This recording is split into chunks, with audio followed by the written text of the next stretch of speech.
So friends, आज हम discuss करेंगे डायबिटीज मेलेटस के ऊपर।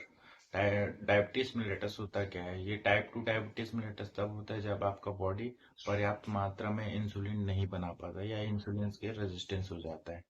इसके कारण आपका ब्लड ग्लूकोज लेवल जो है बहुत ज्यादा बढ़ जाता है। ये आपको बाद में किडनी डिसीज या फिर आई से रिलेटेड डिसीज या बहुत सारे कॉम्प्लिकेशंस ला सकते हैं।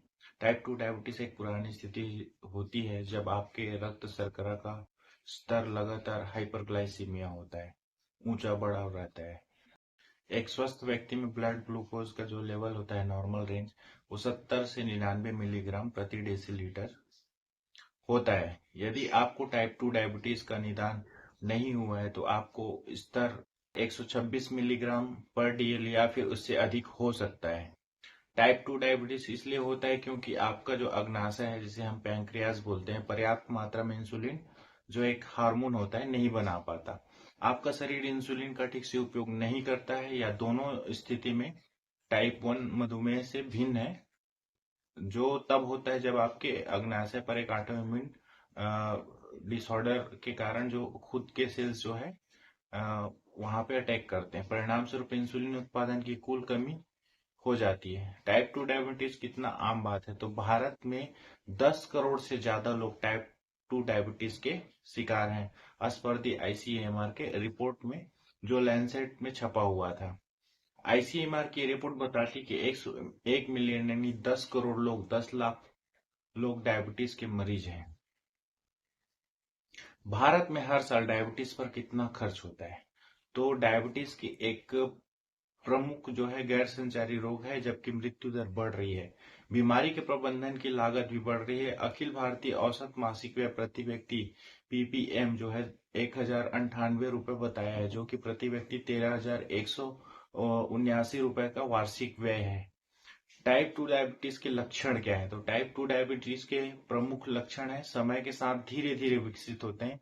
इनमें बढ़ी हुई प्यास, जिसे हम लोग पॉलीडिप्सिया भी बोलते हैं, अधिक बार पेशाब आना, बार बार पेशाब होगा व्यक्ति को, सामान्य से अधिक भूख लगना, बहुत ज्यादा भूख लगता है, थकान लगती है, दिन भर थके थके से रहते हैं, कटने या घाव जो होता है, उनके चोट जो लगती है वो धीरे धीरे ठीक होना या ठीक नहीं होना, आपके हाथ या पैर में झुनझुनी या सुन्नता आ जाती है, ब्लड विजन हो जाता है, धुंधला दिखता है, जो ड्राई स्किन हो जाती है, अचानक से वजन घटने लगता है। कई महिलाओं में जो प्रेग्नेंट होती है उनमें बार बार यूटीआई होने के भी चांसेस रहते हैं, और फंगल इन्फेक्शंस भी होते हैं। टाइप 2 डायबिटीज का कारण क्या है? तो इसका प्रमुख कारण है इंसुलिन का रेजिस्टेंस होना, प्रतिरोध जिसे हम बोलते हैं।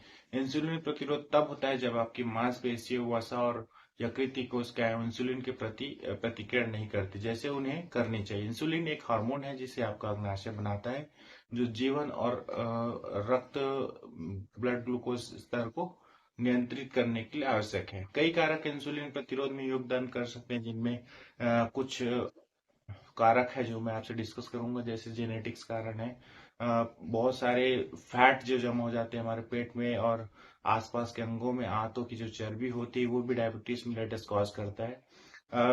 फिजिकल इनएक्टिविटी, काम नहीं करने की वजह से, सुस्त रहने की वजह से, या वो हाई कार्बोहाइड्रेट डाइट लेने के कारण भी होते हैं। कुछ दवाइयां हैं जैसे लंबे समय तक खाने के कारण होता है, जैसे कार्टिकोस्टेरॉइड। अब बात करेंगे इसके निदान और परीक्षण की। तो टाइप 2 डायबिटीज का निदान कैसे किया जाता है? कुछ रक्त परीक्षण है जो डॉक्टर आपको टाइप 2 डायबिटीज के ट्रीटमेंट के लिए कराने के लिए बोलेंगे, जिसमें पहला होता है फास्टिंग प्लाज्मा ग्लूकोज। यह लैब टेस्ट ब्लड में शुगर की लेवल का जांच करता है। इसके लिए आपको 8 घंटे तक बिना कुछ खाए पिए मॉर्निंग टाइम में ब्रेकफास्ट से पहले खाली पेट बस पानी बस लेना है और जांच कराना। अगर इसमें 126 मिलीग्राम पर डीएल से अधिक आता है, इसका मतलब आपको डायबिटीज है। एक होता है रेंडम ब्लड ग्लूकोज टेस्ट करते हैं, जिसे हम लोग आरबीएस बोलते हैं।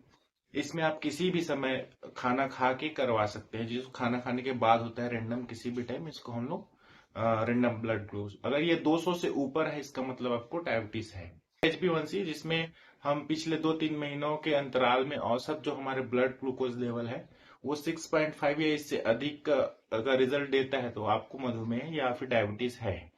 डायबिटीज पेशेंट को खाने में क्या क्या खाना चाहिए? तो इसमें लीन प्रोटीन जैसे चिकन, अंडे, मछली, टर्की, गैर स्टार्च वाली सब्जियां जैसे ब्रोकली, हरी सब्जियां, सलाद, साग और खीरे, बढ़िया वाला फैट जो जैसे कि एवोकाडो, नट्स वगैरह, प्राकृतिक मूंगफली का मक्खन, जैतून का तेल, जटिल कार्बोहाइड्रेट जैसे बीन्स, जामुन, शकरकंद और साबुत गेहूं की ब्रेड। अब इसके ट्रीटमेंट की बात करें तो ओरल टैबलेट्स आती है, मेटफॉर्मिन 500 ब्रांड आता है, ग्लाइसिफिस 500 नाम से। इससे आपके शुगर लेवल को कंट्रोल करने की मदद पड़ेगी, बट एक मेडिसिन से काम नहीं होता, तो आपके डॉक्टर 2 या 3 मेडिसिन भी लिख सकते हैं, जिसमें GLP-1 GLP-2 एगोनिस्ट होता है। नो नार्डिक इंडिया ने मधुमेह प्रबंधन के लिए GLP-1 RL समाग्लुटाइड लॉन्च किया है, जो कि ओरल समाग्लुटाइड 2000 के drug controller general of India DCGI द्वारा अप्रूव कर दिया गया है। कुछ इंजेक्टेबल्स दवाइयां भी आती है इसी के GLP-1 GLP-2 में, जिसको आपको ब्लड ग्लूकोज कम करने के लिए आपको लगाया जा सकता है। हम बात करेंगे, तीसरा होता है इंसुलिन।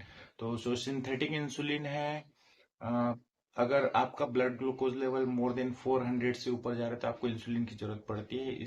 इसमें कुछ दीर्घकालिक या लॉन्ग एक्टिंग या शॉर्ट एक्टिंग दो टाइप के इंसुलिन सिरिंज पेन मुख्यतः यूज किया जाता है। इसमें इंसुलिन की डोजिंग ब्लड ग्लूकोज लेवल के हिसाब से कितना यूनिट लेना है सबक्यूटेनियस चार्ट में मैं आपको दिखाता हूँ। उसमें आप देख करके अगर ब्लड ग्लूकोज का लेवल 100 है, 200 है, 300 है, 400, उसके अकॉर्डिंग कितना यूनिट आपको इंसुलिन लेना चाहिए। Please like, share, subscribe my channel for more updates and information regarding medical science. Thank you so much.